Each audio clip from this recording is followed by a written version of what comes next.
Welcome to NextBeat, where we give you quick breakdowns of things you might have missed in the last week in gaming, film and TV, music, and the arts. Let's dive in.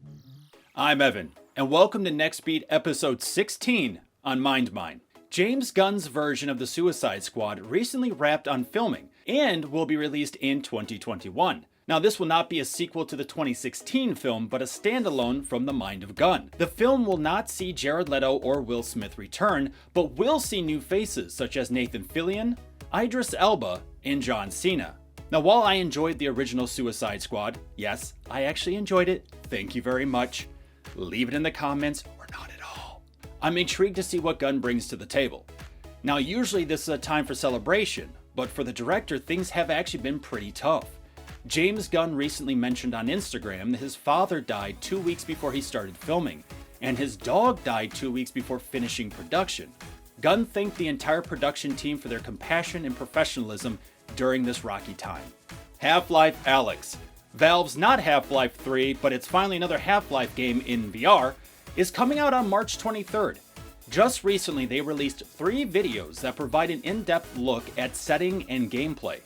In these videos, we see the return of some enemies from past installments, such as manhacks. We also see certain mechanics coming back, such as some gravity gun capabilities appearing in the gloves that Alyx wears.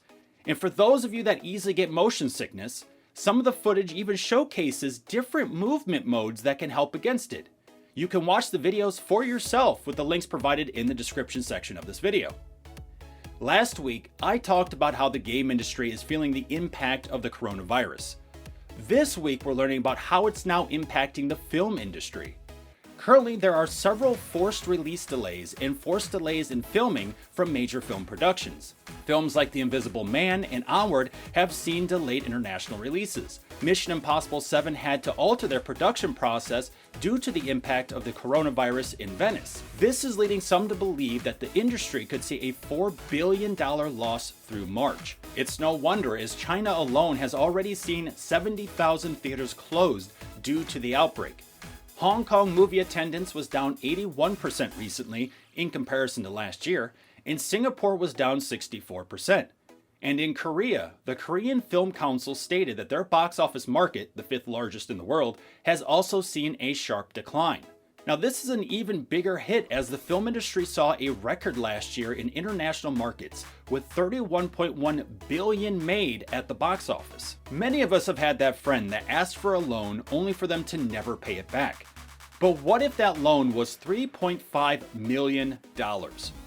A South African court just saw a case where that was the situation. What's worse is that the one that received the loan is a billionaire.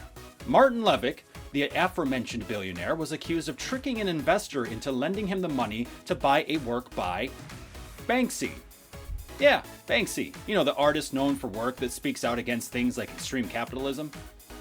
It seems that in 2008, Levick approached Anthony Ball, the co-founder of a private equity firm, about loaning him the money so he could purchase Banksy's grannies. Not Banksy's granny, Banksy's grannies. Anyway, he assured Ball that he knew the buyer would put the work in the Guggenheim Museum. In the end, instead of purchasing the work of art, Levick used the money to pay off another loan. He was taken to court but not found guilty of any crime.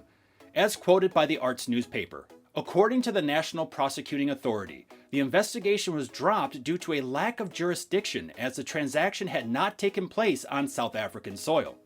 Thanks for joining us for episode 16 of NextBeat. Like what you've seen or heard?